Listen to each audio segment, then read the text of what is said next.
We're going live. Let's see who joins. We're going to get started. I am actually coming to you from one of my co-living properties just south of the airport in Atlanta. And then when people jump on, we will get started. 12 o'clock East Coast time.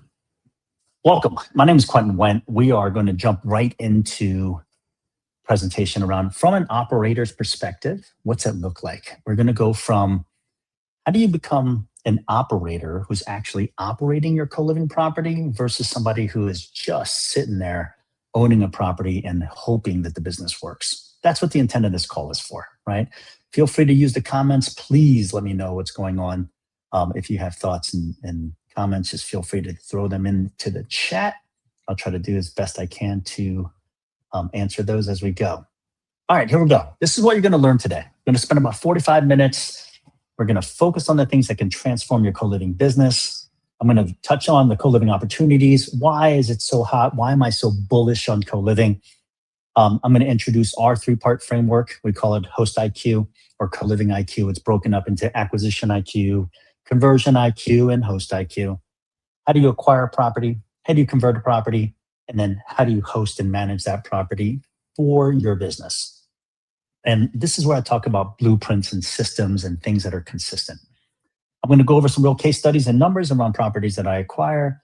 And then this is the part that I spend most of my time talking to.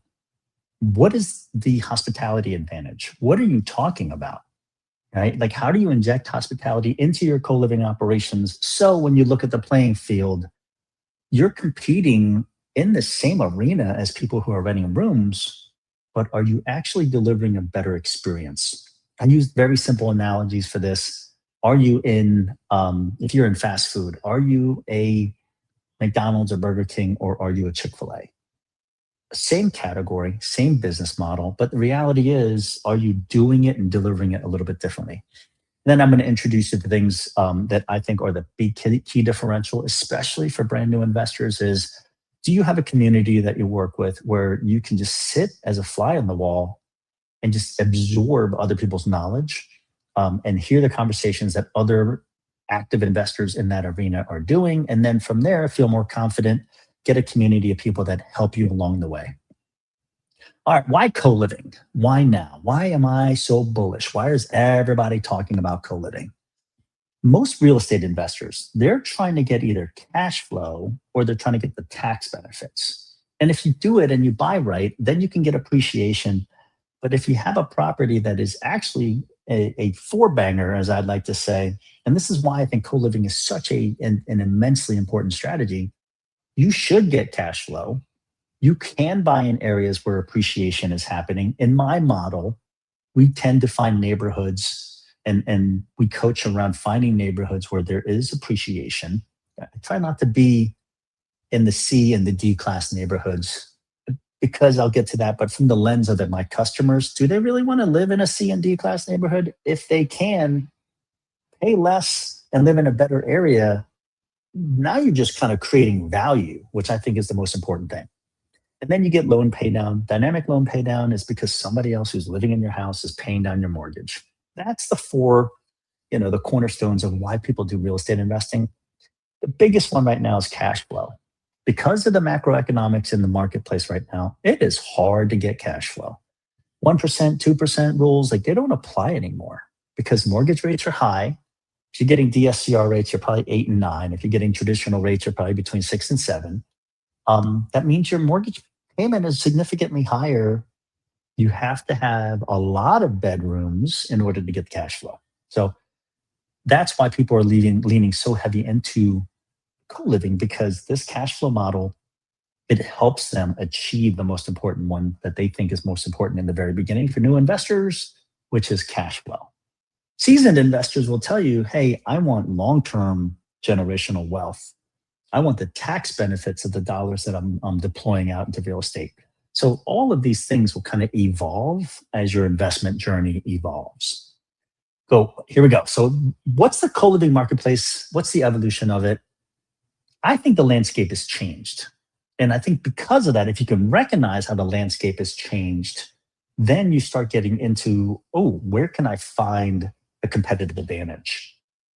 I spent 5 years working at PadSplit. I've worked with, I think of just about over 800 different investors. And they all have different theories, right? But they're all in the same business of renting by the room. So here's what I've seen. This is my observations. Generation one, platforms like PadSplit and Bungalow and Alcove, they had to convince investors to try renting by the room. And the only way to do that is to show a spreadsheet. So if you do a 4 bedroom house and one tenant, $1,500. If you do take over the living room and the dining room, that's a 6 bedroom house at $700 a pop, $4,200. So there's the math.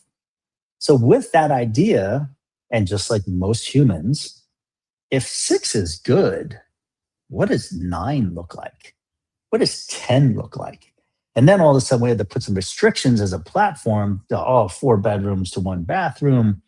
The fire code has to be followed 8 feet by 10 feet. And now all of a sudden people were backing into quote unquote the requirements. And that's when you end up having 8, 9, 10 bedroom, 3 bathroom houses. Those are what I've dubbed generation one. You like the model, you try to max the dollars because it was such a risk because you were new. After 2020 to 22, the market started to evolve and mature a little bit. More houses come on board, more people are hearing about it on the demand side. So it's maturing as an idea. It's still novel. And then the people who are there, they're buying more houses and they're replicating the things that they've done in the past that are successful. And that's why a lot of the early investors have larger portfolios because they just replicated the model. Now in 22, I think this is when the generational change happens. Investors like myself came into the market in 23. I looked at, enough data to see all of this historical trending. I'm like, wait a minute, what's the best practices? And then right around 23 and 24, PadSplit had a fee model transition. And that fee model actually completely upended the operating business model, which means instead of just being a 12% flat rate, means that as soon as the first member moved in, PadSplit took 12% of revenue and then the owner kept 88%. Well, the 10-day rule and the 10-day fee model actually made it significantly different because when we shared 12% as just a flat rate. Somebody moves in, I kept 88 cents of that immediately. That means that I could pay my mortgage much quicker. But with the 10-day rule and the fee structure, what ended up happening was the model went from occupancy focused to tenure focused. So not only did they have to move in, then they had to stay for a period of time to recoup those dollars that you were paying on the 10-day fee. So that significant change, it should have changed everybody's business operating model. A lot of people kind of continue to operate their business the way they were in the past. Some of them had enough houses where those dips didn't really hurt too much, but new operators that came in, but they were still working off the old playbook that they were sold, they didn't have 90 days worth of working capital. They didn't know what was going on. And then they ended up hurting themselves because they just didn't know. So that's kind of where this opportunity came for investors like myself and better operators to say, if we focused on the tenure of our customers, that's where the business came from. All right. My name's Quentin Wendt. Here's my history. I started off as a consultant, strategy and process consultant for Accenture. Then I went off and became an entrepreneur. I bought a Boar's Head distribution company, worked that for 15 years and sold it. But here's where it got really interesting. I haven't been a real estate investor for too long, just over 4 years. But I had a distinct advantage. I went to go work at PadSplit for 5 years, and I was on the operational side. So I headed up the GM team, and then I worked with the host success team on trying to help hosts become better business owners. Because a lot of people came in and thought they were just going to buy properties, they're going to put it on the platform, and then magic was going to happen. That's not the business model that we work on. So 5 years, I got to see an inside exposure on the platform. So nobody knows more about the platform than I think I do because I'm just so overly OCD and ACD and ADD. And I just ask a ton of questions because I want to know. If I understand the sandbox, which is the platform, I can be a distinct advantage and I can help hosts improve their operating business, go from there. And then the other side of it, I was like, wait a minute, all of these investors that I kept meeting, they're not doing anything crazy. They're not astrophysicists. Why are they able to own properties and I don't know how? So what I figured out ultimately was it's a process, it's a system, it's replicable. So it's really easy to kind of get into it if you understand leverage and the financing, if you understand the construction, if you understand the operating. While it sounds crazy heavy, it's not. It is actually significantly easier and it's straightforward for you to be able to do that. Okay, so here are the numbers behind who I am. 800 different investors that I've worked with, 5 years working at PadSplit, 3, this is the framework that I created. Pennies. And then, these are the hundreds of properties that we've kind of underwrote and analyzed. And this, the background that I come from is an operational background. And ultimately, I can sum it up saying, I've seen what works and what doesn't from inside the platform, how to optimize, and then also the business of it. My favorite are the creative people. My favorite are the people who are super creative around how they're running their business. And those are the ones that we pulled all these amazing insights out of. All right, so here's 9 mistakes. 9 mistakes that keep co-living investors stuck. 1, they buy the wrong property. 2, they treat it like it's a traditional rental. It's not, right? Because it's an operational, it's a heavy lift operationally because it's a people business. It's not just an asset business. You have no intention during your property conversion, which means like this is a signal that means if I know how the business should operate, do I have intention in how I did the conversion? And do I have intention for how I set up the property? And then do I have intention on how I operate the business? That's the biggest gap that I see new investors struggle with. So no listing, no photo optimization. That just means that the new investors don't know how to optimize their property for the platform they're on.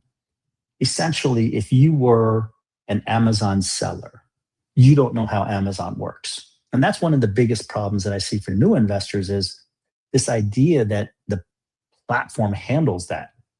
The mind-blowing thing around that is it's not true. There's some default settings, but you're in a competitive marketplace with somebody like myself. So if you're competing with somebody like myself who knows all the intricacies of the platform, you're at a distinct disadvantage. And then we get into why am I not making money? Well, you don't have any processes for resident onboarding and the member experience inside the house. You don't have processes that allow you to be repeatable in how you run your business. All your focus initially from a new investor, and this is just kind of normal, it's all acquisition focused. I got to get a deal. And then little do you realize you're the one spending the money. What happens on the backside? What happens in the business where you're collecting money? And then just, we'll hit upon unrealistic expectations. But this is a big one I want to call out for new investors. If you're watching this, change this, make this change. You got to stop working in a silo. If you're making mistakes on your own, you're probably making mistakes that every other new investor's already done. Why? Be efficient about it. You can find creative ways and put yourself in rooms with communities where you don't have to make these simple mistakes that other people have already made for you. And it's going to save you tens of thousands of dollars. And even more than the dollars you save, it's time. The value of your time to get up this learning curve, it doesn't have to be so long. All right, big belief structure. Acquisition gets you into the co-living game, but operations ensure that you win. And I just speak about it, right? Like you can acquire a property, you can become a co-living investor because you own a property. But what's the value in owning a property with a lot of rooms that nobody fills and then nobody pays you rent for those rooms? So in the very beginning, most real estate investors that are new, they focus so much on the property acquisition. Realtor, help me find this. Construction, GC guy, help me convert this. They don't actually think a lot about the operating business on the backside. I can't tell you how many new students I get where they're like, oh my God, I have this house I bought. I don't know how to make money with it. And it comes back around to like, I don't know how to intentionally put up walls where. I don't know where air conditioning should go. I don't know what to do with the bathrooms. I don't know how many bedrooms this thing should have. That's why our philosophy is educate yourself, learn the operating business, and then let those learnings inform the kind of property you want to get, the conversion you want to get, the kind of furniture you want to get. All of these things help your operating business be more efficient in how it runs and how you get paid. So at the end of the day, we're not doing this because we're gazillionaires. We're doing this because this is an operating business that we want to learn. This leads me into what did I learn over the last 5 years and why did I create this? So many new investors. If you're an existing Airbnb investor and you're an existing long-term rental investor and you come onto this platform, you have a million lap advantage on brand new investors. If you are an accountant, a doctor, a dentist, a marketing specialist, anybody, and you're like, listen, I need to get into real estate because I need to speed up my path to retirement. I need to speed up my path to getting rid of this job I don't like. This is a framework designed for you. We teach you how to buy right, how to build and convert right, and then how to operate it correctly. I will tell you the most fun thing as a real estate investor is the acquisition part. Some people love the member management. Some people love the construction, but like I'm a huge fan of the deal. I'm a huge fan of identifying good deals and then negotiating good deals and then making sure they underwrite correctly. I like that part of it. I like searching for properties on Zillow. I like looking on MLS. I like looking all of these wholesaler links. Like it's fun for me because I at least have an idea of what I'm trying to buy and what the price should be and does it pencil. I've bought houses in the 150s. I've bought houses in the 250s. And they can both work depending on the construction amount and then how I'm going to refinance. All of these things, there's so many variables, but at least I have a process. And I'm not just listening to a realtor who's like, you should buy this house. Why?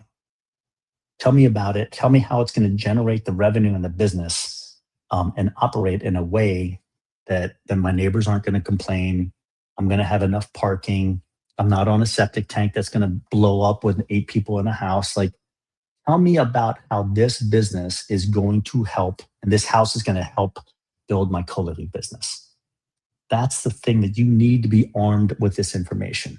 And then the conversion IQ is like, you have to start thinking about a brand. This is completely how I feel about it. And I'll teach my students and they'll come up with their own version. You need to be considering what is my brand of co-living? Because it starts with the outside photos. It starts with the experience in the house. It starts with how you make the listing. It starts with the description of the experience you're going to get. It starts with the conversation you're going to have with your customers. What are you going to communicate to your customers? Why do we have Marriott hotel furniture across all of our rooms? Because that's part of our brand. I want an elevated product. I want to be the Uber Black of co-living, right? I want a community that's inside the house. Why? All those things are wonderful. It's not because there's not a reason I'm doing it. The reason I do these things is because the operator in me knows that if you have a car and a consistent job and you want to be in a house where you're actually making the decision to rent smarter, you want to be around like-minded people. And if you're in that community, it's supportive because life happens. People are going to have ups and downs, but a lot of people post-COVID, they felt really alone. So now in comes the community-based part of living here. And it's just more little deposits. And why do people want to stay a long period of time? I've got people coming up on 2 years, original renters in my house. This house that I'm sitting in, 1, 2, 3, 4 of the people are the original renters that moved in. That's why this house is so profitable, because I don't have a lot of turnover. I understood the financial fee structure for how I make money in this business. I adapted my business to focus on the things that are going to drive profitability. Those are the systems that I implement here. Those are the ones that I want to share with you. And then we get into Host IQ. This is how well do you know the platform that you're working on? And I'm platform agnostic at this point, but like you guys know, I spent 5 years working at Padsplit, so I leverage my understanding of the platform so that I have a distinct advantage. That's what we share with our customers and our people in our mentorship. Let's jump right in. We're going to dive into all three, and I'll try to be quick about it so I leave room for questions if anybody's there. Acquisition IQ. It just means, are you buying it correctly? What's your financing strategy? Because if you're going to use hard money, you can't buy a project that's going to take a year to renovate. Those two things do not work with each other. But if you can find a good deal where you come in hard money and it's a 30, 60, 90-day renovation, that could work, right? Depending upon how much it appraises for. This is where the meat and potatoes of real estate investing really come down to. You make your money on the buy. Trust me on this. Ask any other real estate investor, whether it's multifamily, single family, Airbnbs, you make your money on the buy.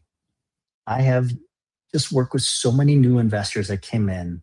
Somebody got them to buy a house and they're like, when we analyze the deal, I need 6 out of 7 bedrooms to break even because my mortgage is really high. I don't have equity in the house. My loan is really high. There aren't a lot of properties that are always going to run 100% occupied. My average occupancy across my portfolio is 87.5%. I've got one house that's 100% occupied, and I've got another house with 7 out of 9. Like, these things matter, so you better understand the math, right? So financing is really big. The kind of properties you're buying is really big. Understanding I can't buy a 1,500 square foot house because the math doesn't work. I like the type of house that I buy. Like this house here, I'm going to show you just as a quick example. Like this house has a full living room and this house has a full kitchen and I'm sitting in a full dining room. Most people in their co-living properties would have converted all of these rooms into bedrooms. So this house that's a 7-bedroom, 3-bath with 1 master would have converted over, according to the GC when I walked the house, an 11-bedroom house. That's not the business that I wanted to run. But as a new investor, I really thought about it because this guy was like, this is how co-living investors renovate. And it took me a long time to kind of like butt heads with him and convince him that's not how I want to run my business. You're a vendor. You work for me. This is what I envisioned. Can you do this job? So he did, and I've had YouTube videos where I talk about kind of the lessons I learned as a new investor, but like you have to have some conviction in the business that you want to run. And then the skills you need to acquire in terms of how do I analyze deals and underwrite them? What does financing actually look like? Am I using a DSCR or debt service coverage ratio loan? Am I using traditional loans? Like, how am I going to finance this deal? And then how's my business going to pay for all my liabilities? These are things that you learn. These are skills. And once you see them, very rarely can you unsee them. So this is you as a real estate investor taking a skill that you will use forever. And part of that is like, do I do market analysis? How do I do the financing? What makes this property good for the criteria that I'm looking for? How many bedrooms should I have? Like people always yell at me because I'm a notorious get rid of bedroom guy. All of my students that came with an existing acquisition, my boys in Phoenix, they came with a 10-bedroom. They banged that down to an 8-bedroom. I got a guy in Tampa, like his contractor's telling him 11 bedrooms. We're talking about how do we convert that and make money at 8 bedrooms. And then there's people that they bought properties without understanding the risks. Really high turnover in neighborhoods where there's new single family owners coming in. Their neighbors don't want 8, 9, 10 people living in a single family house next to them. So how do you de-risk your investment and buy yourself a 5-year runway to make a lot of money during that period of time, let your house appreciate, decide whether you want to keep it or not. All right. This is a quick case study about my latest. This is, a year ago. I got 2 other properties that I'm working on. Purchase price was $217. The list price on MLS for this house was $275. This is the one thing, if you're going to take something out of this video, you need to learn that FOMO, fear of missing out, and FOBO, fear of a better offer, do not apply to real estate investors. You just have to be disciplined on what your numbers allow. This house, it actually worked at 250. I was originally going to go ahead and wholesale it to somebody else, but essentially that person purchase fell through. They couldn't get their financing right, so me and my partner decided to keep it. The original estimate for this thing was about 90, and then it ultimately came out to like 110 with all the furniture and the vacuums and the air fryer. Like at the end of the day, it was about 110, but 103 for the physical conversion of the house. After repair value for this house, which is what I based the loan appraisal for, because we do cash purchase, cash renovation, and then delayed refinancing. And then we took out a loan for this house. It actually came in at 425. We took out a loan for this house at 330. So we essentially got most of our money back out of this house. It was okay, right? So that's the way that we build our portfolio, is because we try to do our best to delay, refinance, and BRRRR out of our investment money out, and then we go apply that to the next house. 100% occupy this house typically is going to kick around $9,000. I calculate my properties for vacancy around break even. How many of the 9 bedrooms in that house do I need to break even? And I do conservative math, so I take a blended rate. In this house, when I bought it, it was a 5-bedroom, 2-bathroom. After I converted the house, it was 2 floors, 2,900 square feet. I converted the garage because it faced into the forest and it didn't impact or offend anybody. So that brought me from what was originally going to be a 7-bedroom to a 9-bedroom. And then we added more bathrooms. So I added 4 new bathrooms. And there's some strategy in there. Like we put them adjacent to each other to reduce the cost for the plumbing. And we added 2 more. So we have 4 master bathrooms and master bedrooms in this house. And then we have 5 shared. So for us, I know the strategy around it is that master bathrooms fill fastest.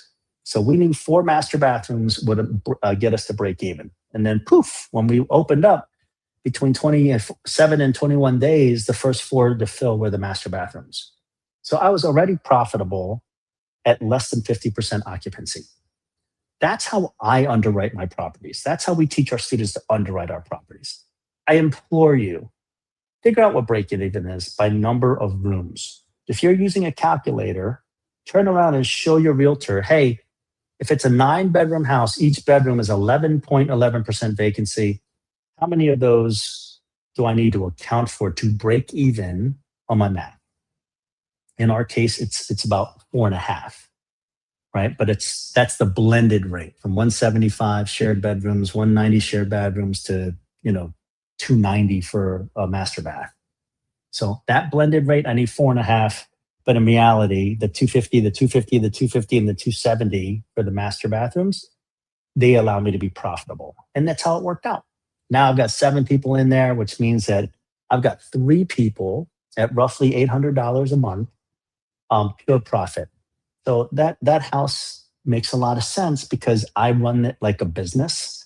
I built it intentionally with the bathrooms and the size. And that house still has a full living room. It has a little kitchenette downstairs so that I can allow for less friction for the members that are in the house. A lot of operational thought goes into how I manage these houses and do the conversion. And that leads us into the conversion of it. If you're a co-living investor, but you don't have an idea of the kind of experience that you want to sell, and you're in there just looking at a spreadsheet and you're just selling rooms, then you're battling on a pure commodity basis. So you better get on that website and figure out, hey, what's the cheapest room available? And can I make a business selling cheap rooms? And then the idea behind it is if I sell the cheapest room, is that the quality client that I want? And will that person stay a long time for me to take into account the business model with the platform that I'm working on? I found most of those answers to be no. So I defaulted to the business model that we have now, which is hospitality led, and we want a premium product because I want to de-risk my business.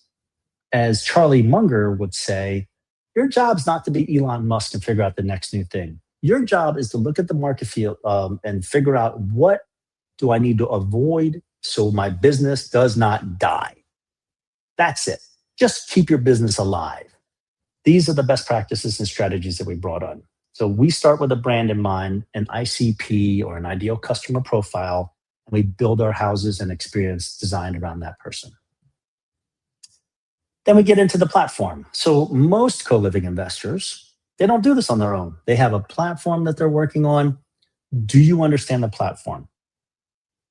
My history and experience with 800 some odd investors is no.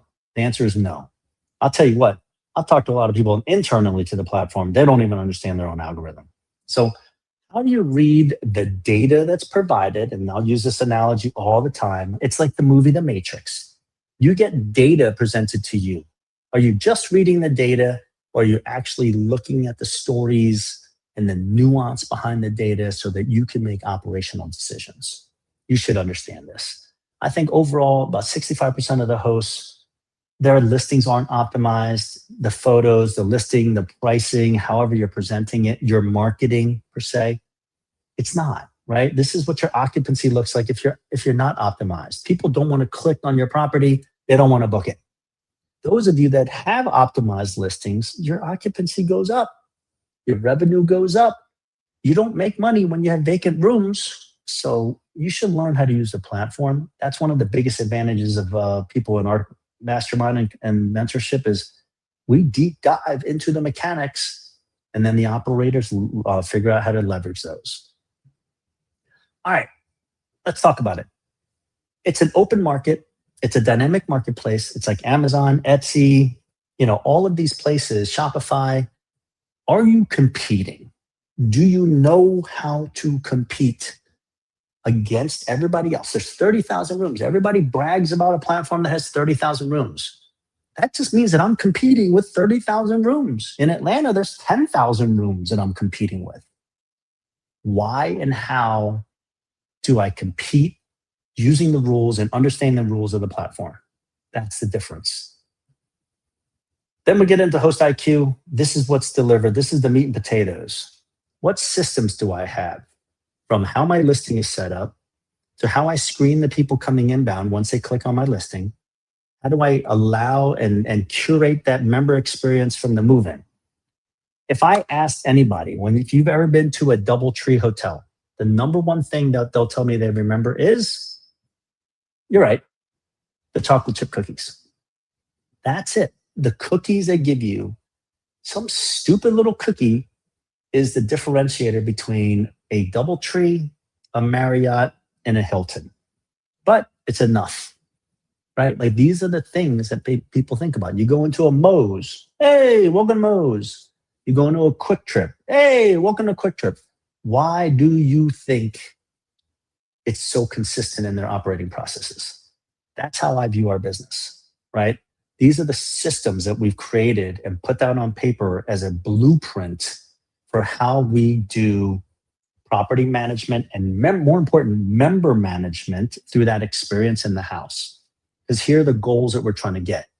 Trying to optimize our listing so people click on it more. We want to get the pricing right so that we can charge what we charge, but there's value to that price. We create and focus on communities. We respond to tickets really quickly, and our focus is on resident retention. And if we do all of those things correctly, guess what we get more of? We get better reviews and we get higher referrals. I don't have to pay 10 days for every referral that I get inbound.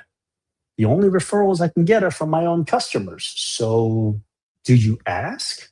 Most people don't. So these are the systems that we introduce you to. You implement them in your houses. Once they're systematized and operating in a consistent way, then you get to do what you really want to do, which is buy houses, right? So that's what works, is that you get to go back to being a real estate investor who's excited about buying properties, but now you have an idea of what you're trying to buy for. All right, reality check. Co-living is one of the best cash flow strategies out there. It's actually really operationally demanding. A lot of different ways people tackle this. Either you self-manage, learn the business, outsource as you need. You can self-manage and save 10, 15%, as an overhead cost to learn the business with one property. Or You can work with a partner. And a lot of people, they would originally choose a property manager who takes 12% plus cost plus for any lawn mowing or pet spray or any of that crap. You kind of giving away a lot of your revenue, right? I've had hosts that said my property manager made 1,700 last month. I made 400. That's not the game that you're really into, right? So you better figure out what kind of partners you want to use. I've got guys that have created virtual assistants and they handle a lot of stuff. I've got people that have, a pure third party property manager that they have. Like, you can do it a lot of different ways, but you better understand what to expect, because this idea of like, here's my property, go run it how you see fit, and then I'll collect whatever money's at the end. No. Learn how to run your business like an operator. Hold your vendors accountable to do their job. Make sure what you're paying them is the value in which you're getting value for what you pay. You don't understand how to do it that way unless you actually understand the business that you're in. All right. How do you learn this stuff? And how do you learn it quicker? How do you compress your time to get 10 years of experience, 5 years of experience, 100 doors worth of experience? You got to change the room that you're spending time in. If you're in a room and the people are in your board of directors are lawyers and marketing people, and none of them do co-living, how does that help your co-living business? How do you invest $400,000 in a property and you're the only person that doing it? Get out of working in a silo. Invest in yourself to put yourself in a room with other people that you're going to learn their lessons and pains and avoid them. And even better, you're going to get inspiration for the things that they're doing that you would not have thought of, and you're going to apply them. I'll give you an instance. I work with a woman, and she's in our annual mentorship, and she saved $27,000 on the purchase of her house because she now understood the financing, the type of house that she wanted, and how to negotiate. And it wasn't like she didn't have these skills. She just didn't have anybody to hold her hand and act as a sounding board to help her with the confidence necessary to do the things that she thought she should do. She was going to put an offer in for a house, 170 list. She was going to put it in at 155. Thought that was she was saving money. She ended up putting in an offer at 135. She ended up, settling in between there. But essentially, it was like $30,000 that she saved. Would that have come if she didn't make the investment? But that's just a simple, monetary example. What she really learned in the mastermind in our mentorship group is how to avoid putting herself in massive, difficult situations with bad tenants, not knowing how to screen. She went in there with the assumption that the platform handles everything. And then she left there with the assumption of she has agency to run her business the way she wants. She views the platform and everybody else like vendors, and she holds them accountable for value provided. That's the mindset of an entrepreneur. That's what she is now. Way more confident in her decision making, way more confident and has conviction in what she believes. She wants to serve women. She wants to help women take a step up in life. She wants to teach them how to be real estate investors, build a community of women that support each other. She gets to do that. And because she's found confidence along the way, who she is today, in massive transformation than who she was a year ago. This idea of imposter syndrome and I don't know if I belong, and nobody is born a real estate investor. Nobody. I don't care what you say, Mr. President. Nobody's born a real estate investor. These are skills. You stack skills, and together they make you a real estate investor. And then you stack it on top of your own professional criteria that made you successful enough to buy real estate. And that's who you are as a real estate investor. You evolve over time. But if you don't understand the operating business, what are you doing? Okay, now we get to talk about it. This is what I've created. When I left PadSplit, the massive gap that I was trying to solve for is too many investors are buying and drinking the Kool-Aid that if I just go buy a property, it'll work as co-living. No, it doesn't. If you just go buy a property, you're not arbitraging this property to any platform, whether it be Pad Split, whether it be somebody else. You're not. You're running and operating your business. You're paying a vendor, which is a platform, to operate your business on their platform with the assumption they're going to do what they say, which means they're going to give you lead flow and customers that should qualify. You're going to screen those people because you have to understand your business is around the people coming into the house. And do they stay? Your mind, you have to make up your mindset. Are they the right people? These are the things that you learn in our mastermind. We do a weekly group coaching calls. We have mastermind calls where people are tackling big problems. And how do I create more demand? How do I decrease the risk of somebody not paying? At what point are you comfortable kicking somebody out and giving them a notice to vacate? What's it look like for an eviction in your city? I'm not there yet, but at least I want to understand. What are the creative ways people are marketing? All of these different things are just topics that we've worked on in our mastermind. How do you analyze a deal? Somebody else put eyes on this, please, and help me understand it. I've got this property, I'm converting it. Hey, what do you guys think? Should I turn this little nook and cranny? What should I do with it? How should I put the furniture in? How do you guys take the photos? All of that. Listing optimizations and the SOPs and the blueprints that you want to set the standard for your houses. These are all the things that we talk about in our mastermind. Most important, I think, it's the community and the accountability. I love the fact that our room, we lift each other up. If you have a problem, you get on our WhatsApp chat and then you start talking through anybody else had this situation. And now you start getting 3 or 4 different answers that you can kind of pick and choose from. Something resonates with you, and then you talk to somebody in our community and you work it out together. There's nothing better than that. And then there's the other part of it, which is pure accountability. Listen, I got a lot of friends that go to the gym between January 1st and January 18th. And then it kind of peters away. Every single year they do it. You don't hold yourself accountable, and this is just human nature. If you invest in something and pay for something, you are going to use it. Flat, done, hands down.